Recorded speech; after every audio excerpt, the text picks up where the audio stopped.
3. Kemaluan istriku membusuk. 3. Di mana Ustadz Maulana itu tinggal? Tadi Kak Bedah bilang bahwa ke sana. Sepertinya, aku harus mencarinya. Tetapi, sekarang sudah malam.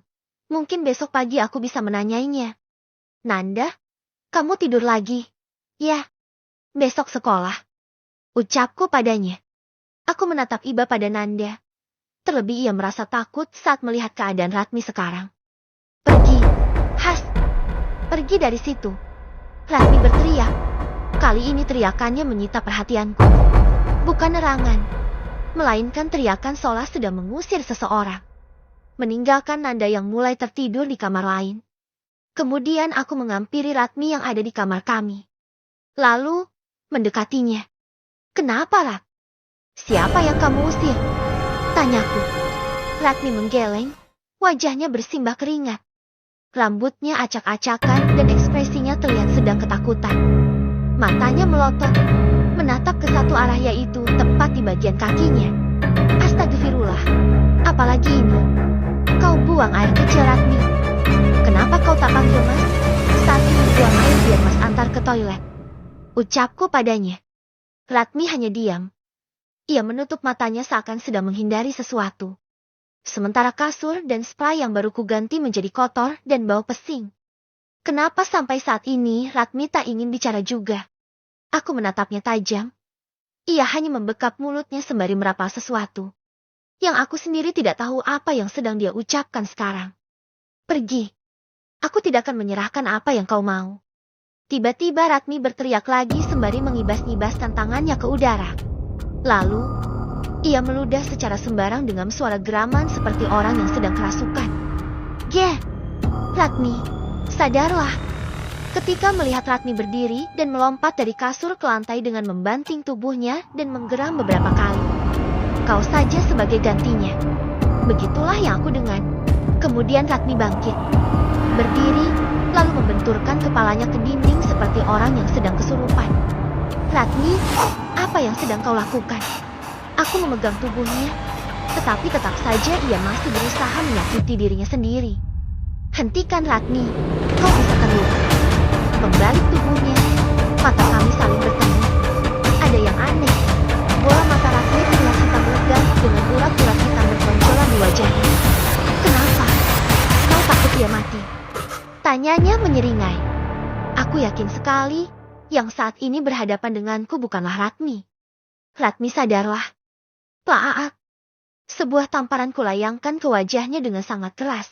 Ratmi pun loyo dan jatuh ke pangkuanku. Ratmi, bangun. Menepuk pipinya dan membawanya ke atas kasur. Kemudian menyelimuti Ratmi dengan selimut. Karena hari sudah malam dan Ratmi pun tak kunjung sadar. Saat aku ingin terlelap, tiba-tiba saja Ratmi bangun. Bangunnya Ratmi langsung berdiri tegak. Kemudian ia turun dari ranjang dan keluar kamar.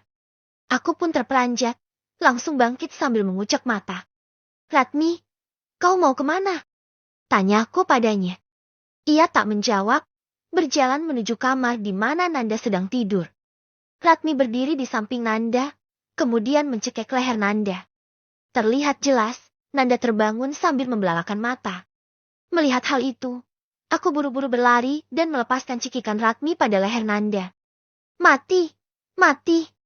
Suara Rati terdengar berat. Ia terus mengatakan ucapan yang sama berulang kali. Lepas Ratmi.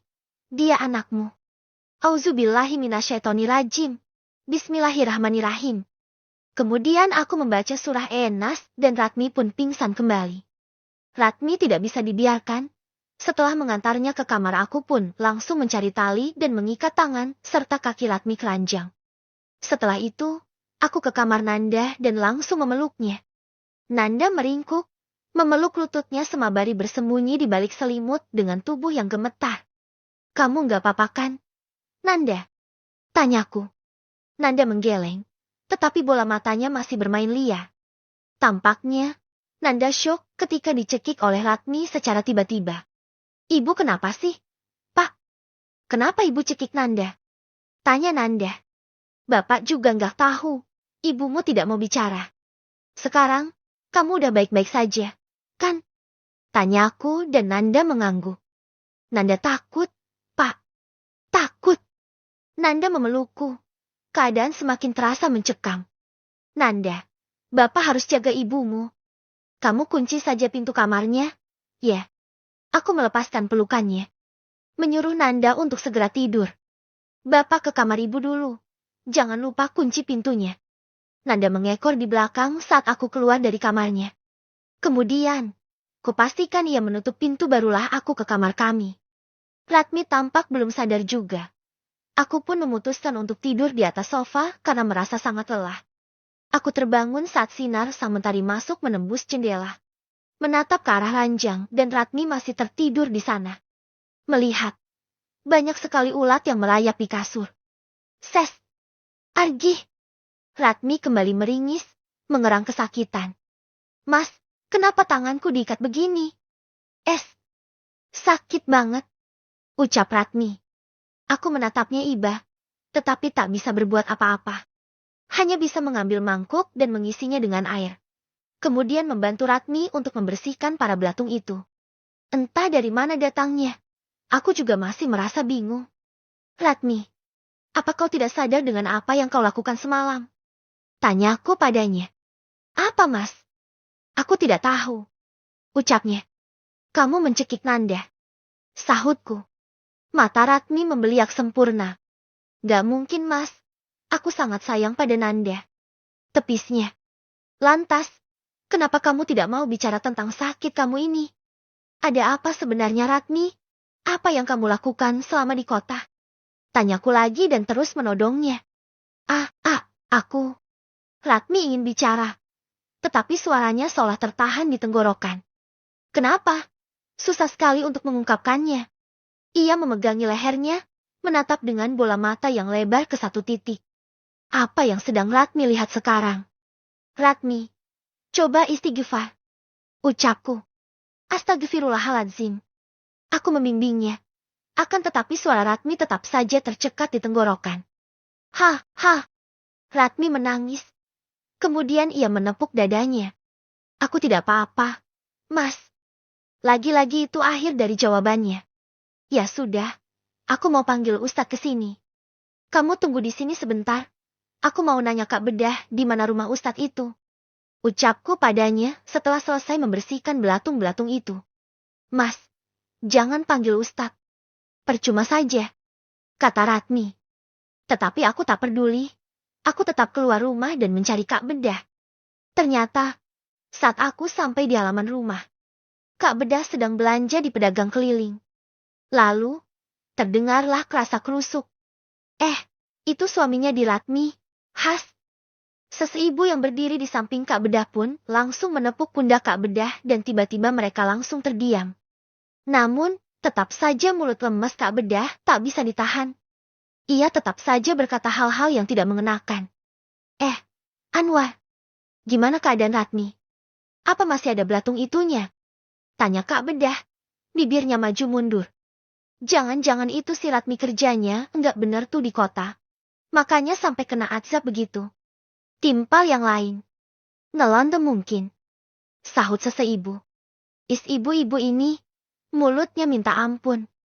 Tapi ada benarnya juga sih. Mungkin jualan kali ya, pada saat di kota. Makanya, pas pulang itunya langsung berbelatung.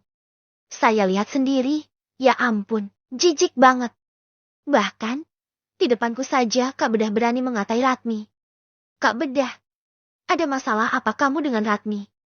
Sehingga kamu menyebarkan aib istriku. Tanyaku padanya. Aku yang ingin bicara baik-baik tadi pun seketika langsung emosi. Anwar. Buka matamu. Istrimu itu pasti nggak benar. Masa? Itunya punya istrimu sampai ada belatungnya. Apalagi kalau dia itu nggak kerja jadi wanita malam. Makanya jadi suami itu jangan kolot. Masa istri diizinin kerja di kota? Sekarang, aja susah sendiri, kan? Tanya Kak Bedah sembari berkacak pinggang. Diam. Selama saya tidak menyusahkan Kak Bedah, tutup mulut Kak Bedah. Aku menunjuknya saking kesal dengan sikap Kak Bedah. Dibilangin malah ngeyel. Nanti kalau kamu juga ikutan kena penyakit kelamin baru tahu rasa. Ucap Kak Bedah dengan ketus. Jangan asal tuduh Kak Bedah. nanti jatuhnya fitnah. Aku pun meninggalkan para ibu-ibu tadi, yang mana mereka kembali menggosipi Ratmi. Tetapi, omongan Kak Bedah barusan benar-benar mengganggu pikiranku. Apakah yang dia katakan tadi adalah kenyataan dari semua kebohongan yang disembunyikan oleh Ratmi?